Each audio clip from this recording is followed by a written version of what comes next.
Welcome back into the Pick and Roll NBA podcast for Jet and Sap, presented by Full Press Coverage. It is here. It is official. No more waiting. The NBA season kicks off tonight with a couple of very good games. But really, as far as Sap's concerned, he's just all eyes on LeBron James and the Lakers as they take on the defending champion Denver Nuggets. That is at 7:30 Eastern tonight, so it's happening almost momentarily from when we're recording this show. And then the nightcap is Phoenix and that new look Suns team, though Bradley Beal I don't believe will be playing tonight, and they are playing the Golden State Warriors. So we have two Western Conference games tonight to start the season, and then the rest of the teams are in action over the rest of the week. So we figured, all right, well, the season starts today. Let's tell you exactly what we think is going to go down.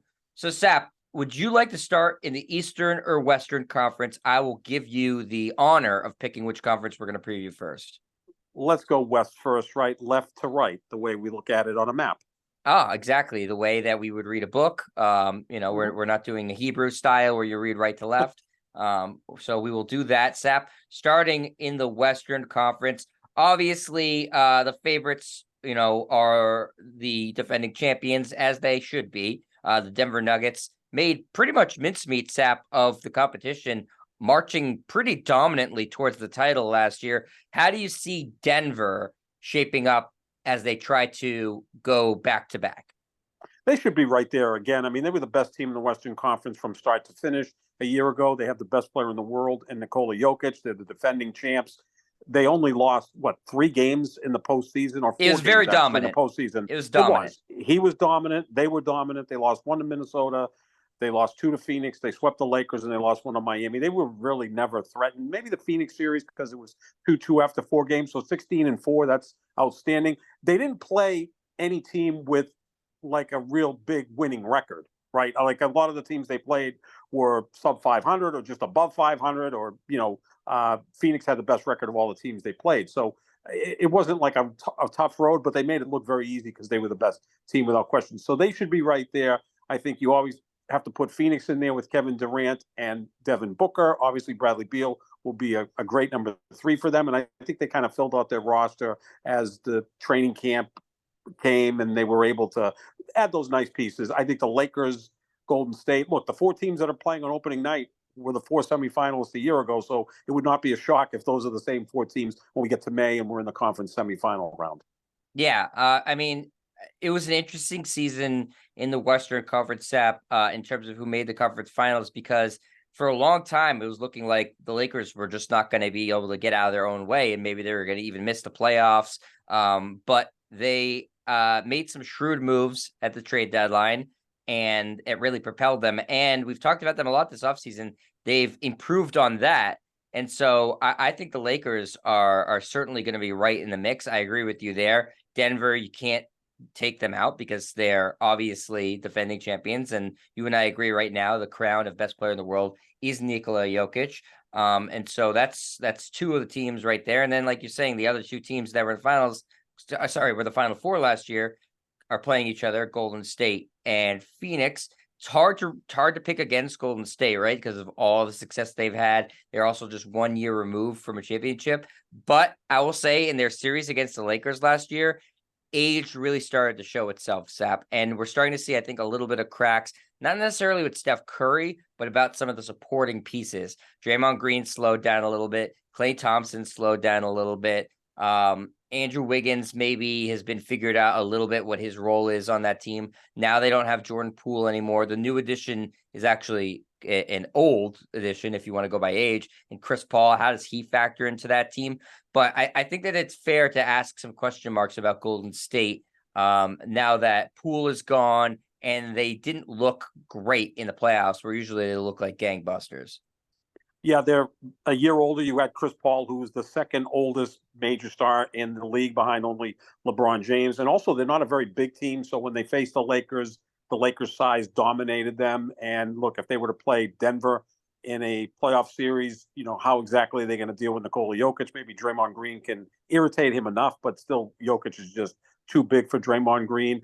And I think Phoenix would cause problems for Golden State as well, because You've got Durant, who, when healthy, is nearly unstoppable. So I think of the four teams that made the conference semifinals a year ago, I don't think they're just going to reappear there this year. I think there'll be a surprise team in there besides Golden State, because I think Golden State's going to slip back a little bit because of age and, again, because of lack of size. The other three teams, I think, will make it to the conference semifinals in order. Denver, Phoenix, and the Lakers should be the top three seeds in the Western Conference. Now, last week I was all in on the Minnesota Timberwolves. I think they're going to be the other team that makes it to the conference semifinals. So I would say that they're going to be my surprise team in the Western Conference from a positive standpoint. I think the Timberwolves, with Anthony Edwards really emerging as a superstar, Karl Anthony Towns, if he's healthy this year, that's a great 1-2 combo. Maybe Rudy Gobert finds his niche a little bit better than he did in his first year in Minnesota. So I think the Final Four in the West will be Denver, Phoenix, Lakers, and Minnesota. All right. I mean, I think that, with the Warriors, Sap, they're kind of waiting for some of these young guys and have been waiting for these young guys to emerge to sort of, not necessarily supplant, but maybe more supplement Draymond, Clay, and Curry. I thought they had not a Curry replacement, but a good, Curry facsimile in Jordan Poole. He's now in Washington. And so, age is going to be a factor for them, like you said. And we haven't really seen them develop Kuminga or Moody successfully. They weren't able to develop James Wiseman to the point where they traded him for very little to the Detroit Pistons. And, we were talking about a former number 2 overall pick in the draft. So I think it's fair to question some of these draft picks that they've made or their developmental process. And there's also some stuff going on behind the scenes in Golden State, Sap, with Klay Thompson's contract extension. He doesn't seem he doesn't seem happy about how that's happening. So I agree with you. Of those 4 teams, to me, the team that seems least likely to get there would be Golden State. For me, and if I'm picking a team that I think is going to be that team that gets to that Final Four, Sap, in the West, I still like Memphis, and I think that they have the ability to get there, even though John Morant's going to miss the first 25 games of the season for being a moron, because that's really what the suspension is for, is he's been an idiot. But I think that they have the pieces in a Western Conference that, to me, is deep, but there's no team, maybe besides Denver, that you're like, holy crap, we have no ability to beat this team. I think Memphis has shown that they have the ability to win a series and move on in the playoffs. And with the additions of Marcus Smart, I think that will help their team, stabilize enough where their record's good enough where they don't have a too low of a seed while John Morant is out. So that's my. See, I'm on the opposite. I'm on the opposite side with you. I think Minnesota is my biggest surprise in the Western Conference, that they'll make it to the conference semifinals. I think Memphis is going to slip this year. 25 games without John Morant to start the season. Now, they've played okay without him in spurts over the years, but this is to start the season. And also, Jet, I think the style they play, which is a very, very hard physical style, they play with an edge. That's tough to put forth every single season. Right. So I think that I almost think that helps John Morant, though, that he's suspended for 25 games, right? Because he's had a lot of wear and tear on him at the end of seasons. That's true. True. And then the rest of the roster, you don't have Steven Adams, who gives them some size. Marcus Smart. Yeah, that hurts. That does hurt. Absolutely hurts them. So, I just think the way they play, it's just a grading style, and that's tough to, replicate. And I think that's why they're going to slip a little bit. So I kind of put Minnesota in there. You have Memphis in there. So we get to the conference semis. What do you think is going to happen? Who's going to end up representing the Western Conference in the finals? I feel pretty confident that Denver will be back there. And I think that it will be a rematch against the Lakers, honestly. I mean, I know that's boring, but I really love what the Lakers did this offseason. I think they really found something the second half of last year.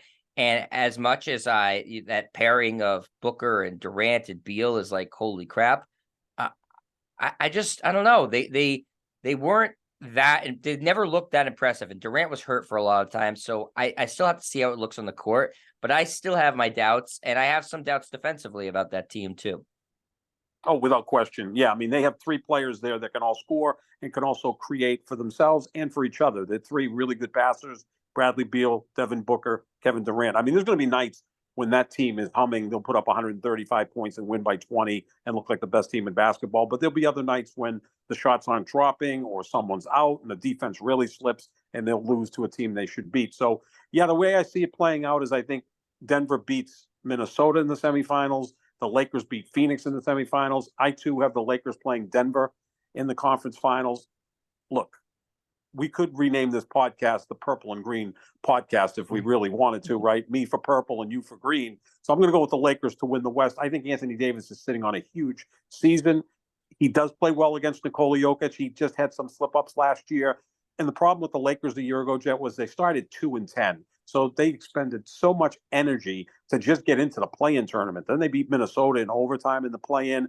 Then they needed 6 games to beat Memphis, a really tough series, and then they beat Golden State in 6. By the time they got to the Western Conference Finals, they were spent. I mean, it's still a veteran team led by a soon-to-be 39-year-old LeBron James, but the moves they made in the offseason, I think, are going to be enough. The thing that's going to make Denver so dangerous, though, Jet, when you look at Phoenix, the Lakers, Golden State, those are old teams, right? A lot of wear and tear on those teams. Denver's still pretty young. I mean, Jamal Murray's 25, 26. Jokic is still in his late 20s. I mean, you look at him and think he's 57 years old, but he's not. Michael Porter Jr. is like 23 or 24, right? Aaron Gordon's 26, 27. They're a young very team. Young. They are. Yeah, so that may mean that they can get through the regular season easier, and then when they get to the postseason, they'll just have more in the tank. But I'll go with the Lakers to represent the Western Conference because why the hell not? Yeah, I'll take Denver. I know that it was what do you like to call it, Sap? A competitive sweep. Yeah, is it really what happened was. in the conference where the games they're not blowouts, but the Nuggets won all 4 of them. It was, and I do think the Lakers have improved. But I also, as great as I think Anthony Davis is when he's healthy, and he is great when he's healthy, they had no answer for Jokic. Nobody does. And when you're trying to do stuff and you're trying to stop him, he's such a good passer that he makes everybody else so good around him. And I like Denver's versatility. So I will take the team that swept the Lakers and say that they're going to beat the Lakers again, but the Lakers will make it a little bit more competitive this time. But I will still take Denver to repeat in the Western Conference. The couple teams that we didn't talk about, though, in the West that are pretty popular picks are the Clippers and the Mavericks. Do you see either of those teams potentially getting into that mix of the Final Four?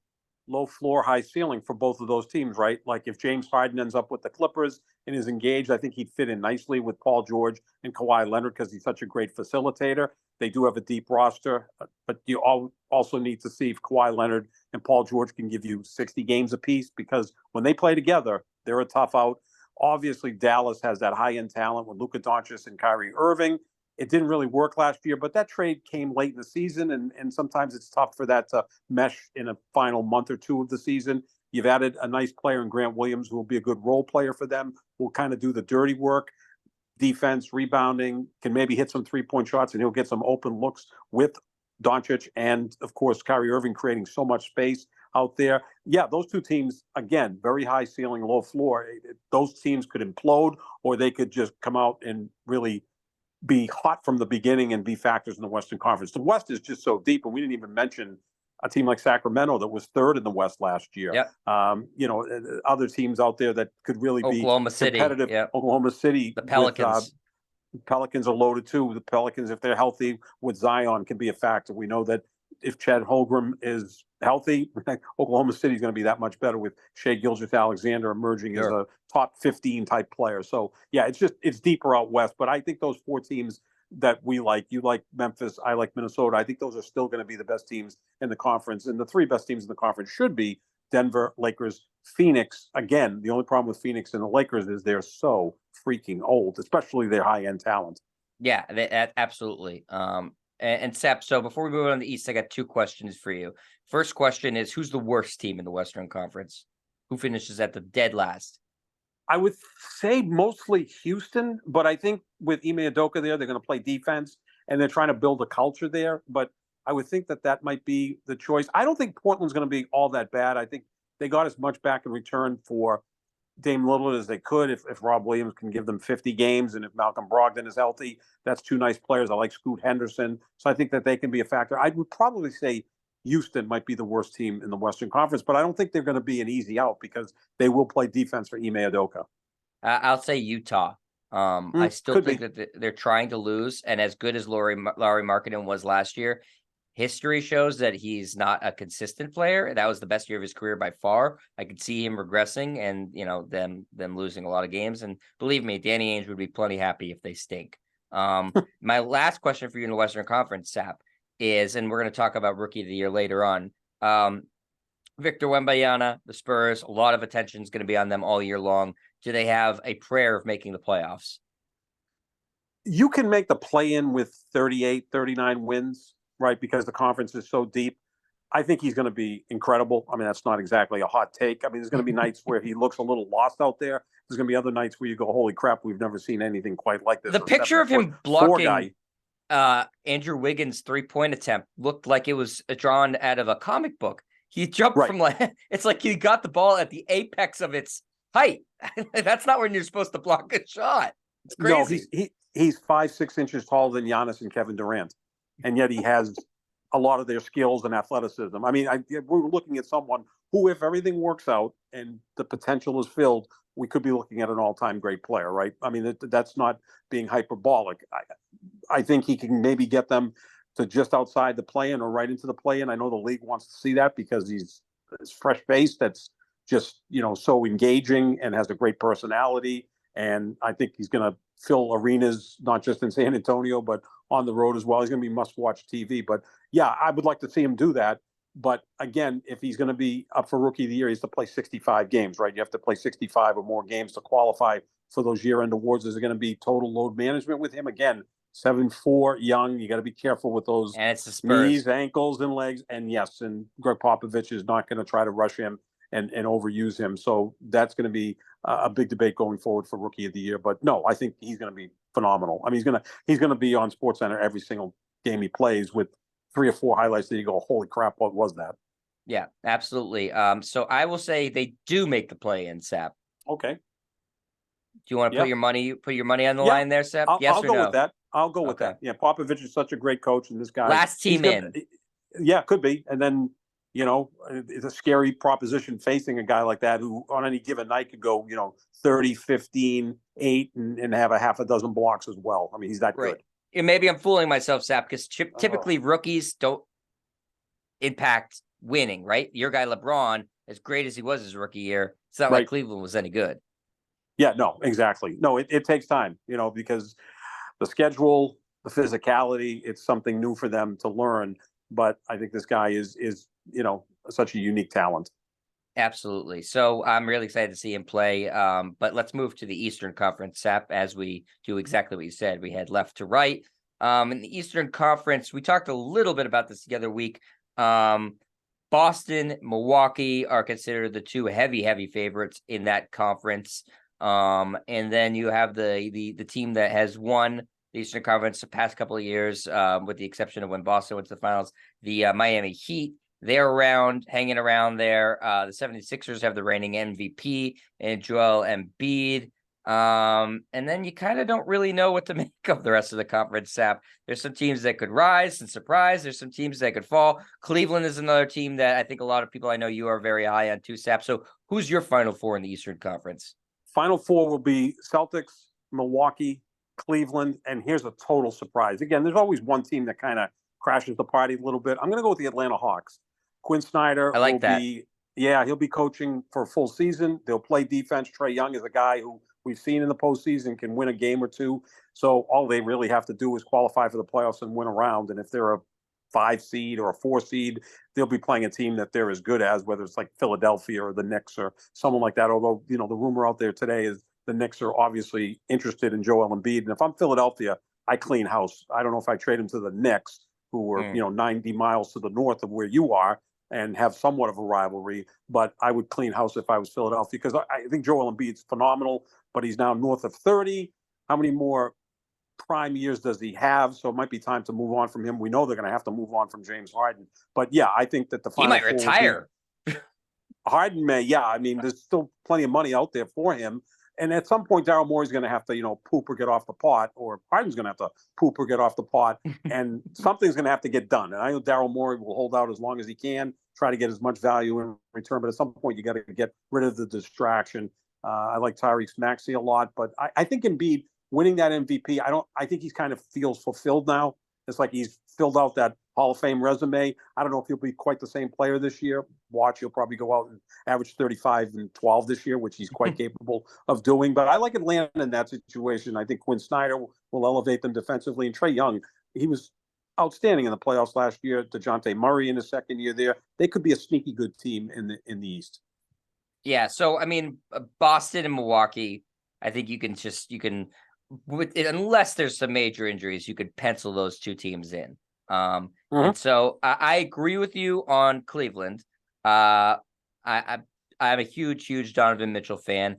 I would like to see Evan Mobley take a step up. I thought he regressed a little bit in his second year, but I feel like he can be an all-star caliber player. And if that's the case, then they're going to be in good shape. Jared Allen's another player who has made an all-star game. I think they have the ability to be elite defensively because of those two guys too, Sap. So I like Cleveland. They also added, what's his name? The sharpshooter from Miami. Strus, which Max I think Strus, was a nice addition for them. They need that. To add shooting. They did really need shooting. And as you saw in the Eastern Conference Finals, he can be a dead-eye three-point shooter. So I think that was a shrewd move from Cleveland.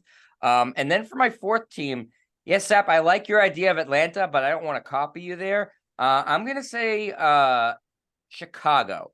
I like DeRozan a lot. I think that I'm hearing a lot of good things about Patrick Williams, who was a top 5 pick a couple years ago, that he's sort of back to where they wanted to be after a couple of years of injuries. They're not going to have Lonzo Ball back this year. He may never play again, unfortunately. And Zach LaVine, maybe he's traded, maybe not. But I think Chicago has the ability to get there. Philadelphia, I think, could still absolutely get there, Sap. But I do think that this is just so much to go through in an offseason where they didn't get anybody they were hoping to get, and now they have this huge turmoil with James Harden. How do you get through that and you're better for it? That doesn't really make any sense. It's hard. We're both not picking Miami, and if history indicates anything, Sap, we're both going to look foolish by the end of this. They just keep showing up, don't they? They're like a bad pair of underwear. But I think, again, this is a pretty old team, and they really didn't do anything to improve during the offseason while the two top contenders in the East did. You know, with Milwaukee getting Dame Lillard, the Celtics getting Drew Holiday and Kristaps Porzingis, those two teams appear better. And I just think Miami's going to regress a little bit. I think they make the playoffs and lose in the first round. Maybe it's to Atlanta, or maybe it's to Cleveland or someone like that, because I think those teams might have a higher ceiling this year. And we didn't really mention the Knicks, but the Knicks to me are somewhat like Memphis. They play this hard, difficult, physical style, and they've got a coach in Tom Thibodeau who can wear people out. And yes, that's good for 1 year, and then the next year they almost need to catch their breath. So I think they'll regress a little bit going forward. So yeah, we have 3 of the same 4 finalists. We're just a little bit different for number 4. The way I think it's going to play out is the Celtics will beat Atlanta in the semifinals. And here's my upset, because I can't just go chalk all the way. I think Cleveland's going to upset Milwaukee in the second round, because they match up really well with Milwaukee. Jared Allen and Evan Mobley play outstanding defense. Giannis will get his, but he's not going to be as efficient against Cleveland because of those 2 outstanding defenders. And look, is Donovan Mitchell on par with Damian Lillard right now as a player? I think he is. They've had a fantastic series against each other before in the Western Conference when Utah and Portland played each other, and they played each other to a stalemate. That's what I mean. So if Cleveland gets that as a stalemate, and Allen and Mobley make Giannis take 27 shots to get his 32 points, and then you got Darius Garland, who is a really good player. He'd be the 3rd best player in Milwaukee. I think Cleveland has a chance. Look, I picked them last year, so, you know, I am somewhat thick-headed at times, so I'll stick with Cleveland to beat Milwaukee in the second round, because it just looks too easy, Celtics-Milwaukee. I mean, it didn't look easy in the Major League Baseball playoffs that the Dodgers were going to play the Braves in the National League Championship Series, and they're nowhere to be found. So I'll go Cleveland Celtics in the Eastern Conference Finals, with the Celtics winning and returning to the NBA Finals, where they'll play the Lakers. And like I said, I'm 60 years old. Before I croak, I want to see Celtics Lakers one more time, and this time with LeBron in the middle of it. Hey, the NBA would be counting the money, Sap, if that ends up happening. Yeah, I mean, I don't mind going chalk, because I truly believe that's what's going to happen. Is it's going to be Celtics Bucks in the conference finals. And I'll pick the Celtics. I spoil my pick right now. I think the Celtics will win the championship. I love every move they made this offseason. I'm not concerned about the depth because I think the depth is fine, and I think they will add a piece of the trade deadline to after they observe what their roster looks like and what they're lacking, because they have pieces to get that done. And I think this is the year for them. So I'm really, really high on the Celtics this year. So I'm ready to be hurt and disappointed again, Sap. I am too. I think they're the best team in basketball. I have them facing the Lakers in the finals, and just to butt heads with you for the next 8 months, I'll pick the Lakers. And again, both teams have 17 championships.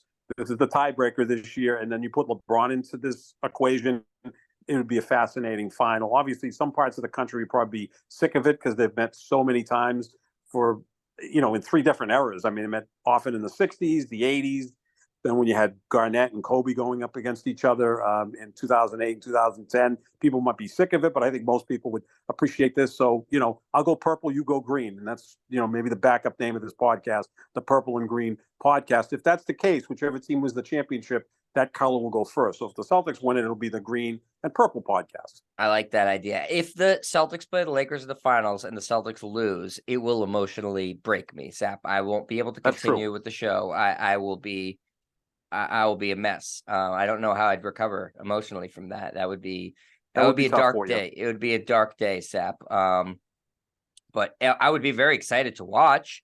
But I hope that the Celtics would be able to pull that one out. All right, so Sap, same question I asked you in the Western Conference. We'll look at the Eastern Conference. Who's the worst team in the Eastern Conference? I was going to say the Pacers, but I'm not going to go there. I'm really high on Detroit and Orlando, and I think Detroit's probably the consensus of being the worst team in the Eastern Conference. Could I go with Charlotte? Yeah, Charlotte stinks. Does that make sense? They stink. Yeah, they're terrible. They really are. They got new ownership, but they just can't get out of their way. The draft choice, the second overall pick, I think is going to be a bust. Brandon Miller from Alabama. I think he's going to be a bust. Look, they obviously were one pick away from getting Big Vic. That would have been interesting. But I would say Charlotte. I'll say Charlotte's the worst team in the East. Yeah, it's either Charlotte or, to me, the other team, and this is who I was going to pick anyways, is Washington. Jordan Poole may well score 50 points a game because he's going to have the ultimate green light because they really do not have anybody else on that team that you could trust as a consistent scorer. They're bad. They're rebuilding. I mean, that's why they, traded Bradley Beal. Unfortunately for them, Bradley Beal had a no trade clause that they stupidly gave him. So they look at what Portland got for Dame Lillard, and then look what the Wizards got for Bradley Beal. It's laughable, in comparison. It's so they got rid of Beal, they got rid of Kristaps Porzingis, they brought in Jordan Poole. They're gonna stink. So the bottom of the East is so much worse than the bottom of the West, Sap. Oh, yeah. Yeah, I mean, we're talking about, can San Antonio make it to the play-in, but they've got Victor Wembanyama, and we talk about Oklahoma City, which has Shai Gilgeous-Alexander. Washington's best player is Jordan Poole. They moved on from Bradley Beal, Kristaps Porzingis. Yeah, they're going to be a mess. The Washington Wizards have not been relevant other than the 2 years Michael Jordan played, and they didn't make the playoffs those 2 years, but they haven't been relevant since, I was a freshman in college, and I'm 60 years old. They won the championship. Bullets.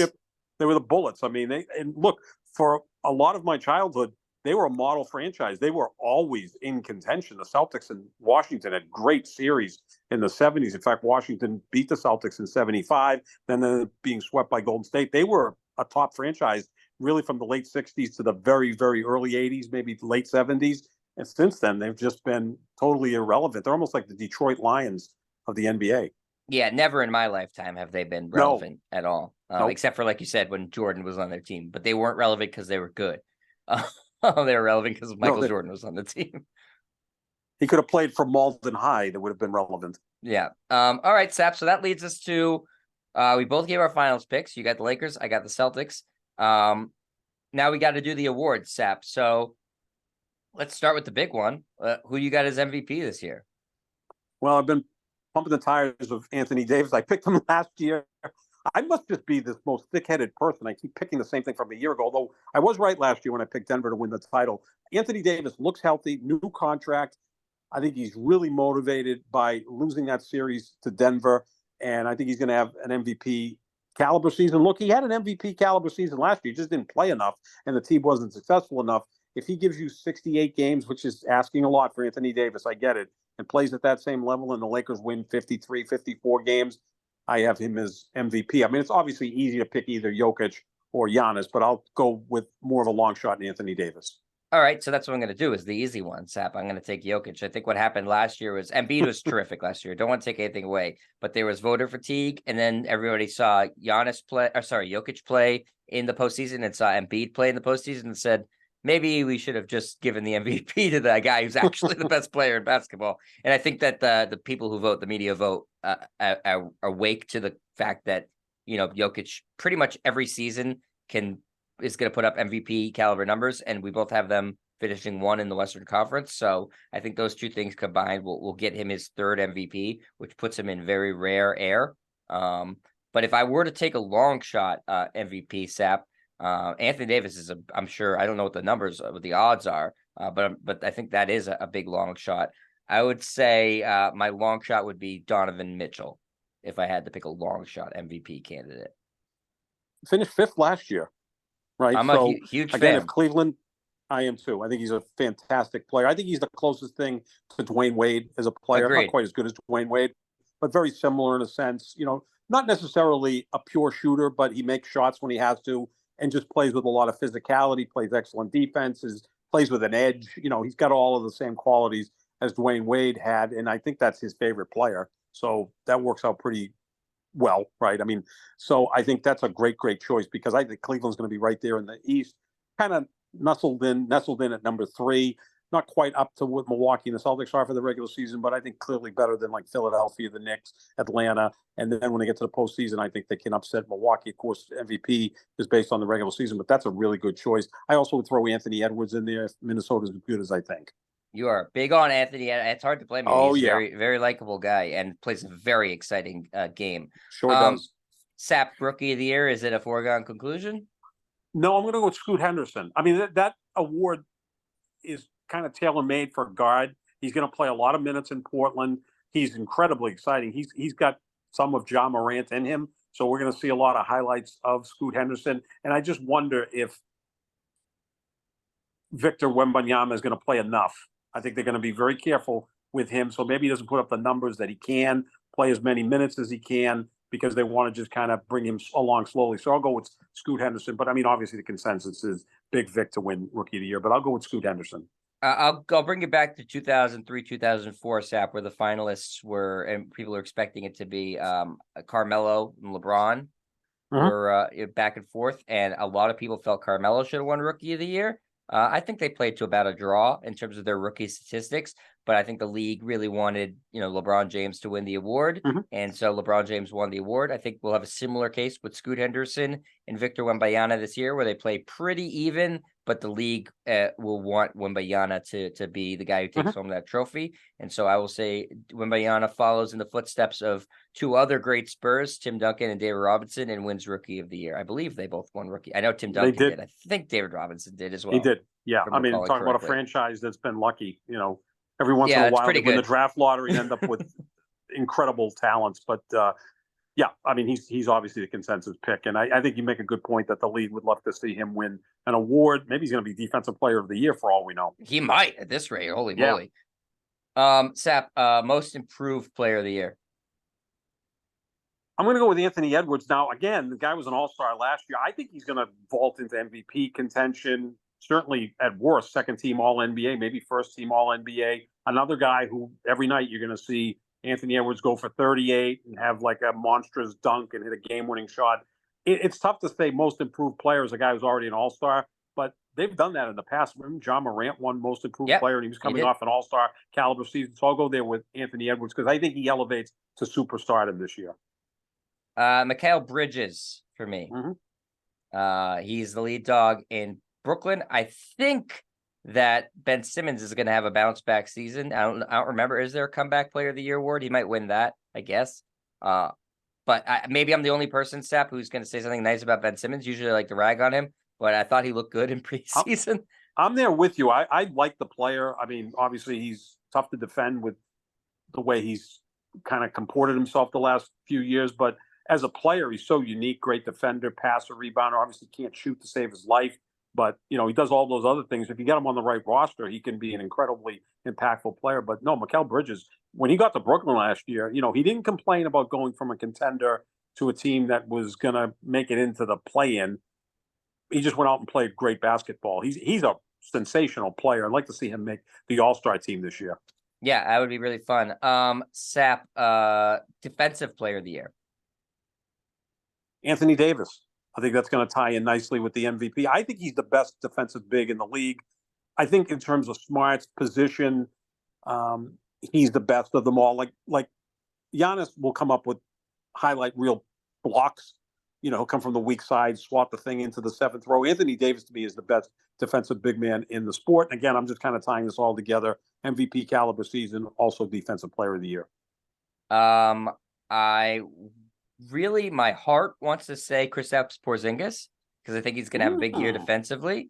But I think that Giannis is going to win it. They're going to win a lot of games. We know how good he is defensively. So I'll say Giannis, but my dark horse is Kristaps Porzingis. I think he's going to block a ton of shots this year by virtue of how the Celtics play defense. But that's also such a homer pick. Coach of the year, Sep? Chris Finch from Minnesota. Man, you are just throwing all the money in on Minnesota. You are in on Minnesota. Yeah. I'm ready for Fargo, the great Coen brothers film that you don't like. But no, I'm in Minnesota. Chris Finch, I think Minnesota's going to win low 50s, be the 4 seed. And I think he'll get a lot of votes for coach of the year. So I'll go with him. Sap, if Houston is amazing this year, would the NBA allow for Ime Udoka to win coach of the year? Why not? We still don't know what happened. It's just this great mystery. It's like, what happened with Ime Udoka and the Celtics, and why did Bill Belichick not play Malcolm Butler in the Super Bowl against the Eagles? Those are like the two biggest sports questions we have out there. And, they obviously were tied into our hometown of Boston. Yeah, why not? I mean, we still don't know what happened. He got hired. He got vetted by Houston, so they were fine with it. Who knows? Maybe the teams in Houston don't have the highest moral clause. You look at the Astros and the Texans with Deshaun Watson. Finally, they got rid of him. But again, we don't know what happened. And look, this guy can coach. He really can. Yeah, if they win 36, 38 games and Scoot Henderson is all that, and they're playing great defense, and they're a pesky team, yeah, he could be coach of the year without question. Mark Daigneault, coach of the Thunder. I think they're going to have a sneaky good record. I think you're right. Just throwing it out there. If Holmgren is healthy, he'll play 60-plus games with Shai Gilgeous-Alexander. They'll be a tough matchup. We got a minute left, Sap. So GM of the year? Brad Stevens. I agree. Brad Stevens. I think he made 2 huge moves, and it'll pay off big dividends. So we agree on the last one. We agree. Nice and kumbaya to end the show, Sap. I know you want to get to your TV so you can watch your guy LeBron play. I want to get to my TV so I can watch these games. Thanks for listening to us, everybody. We are the Pick and Roll NBA podcast with Jet and Sap, presented by Full Press Coverage. Go check them out. Go check out our social medias at JohnSap25, at Jet Stryer. We'll be back next week with all these basketball games to talk about. So excited the season is back. Excited to be here. And thanks for listening, everybody. See you later.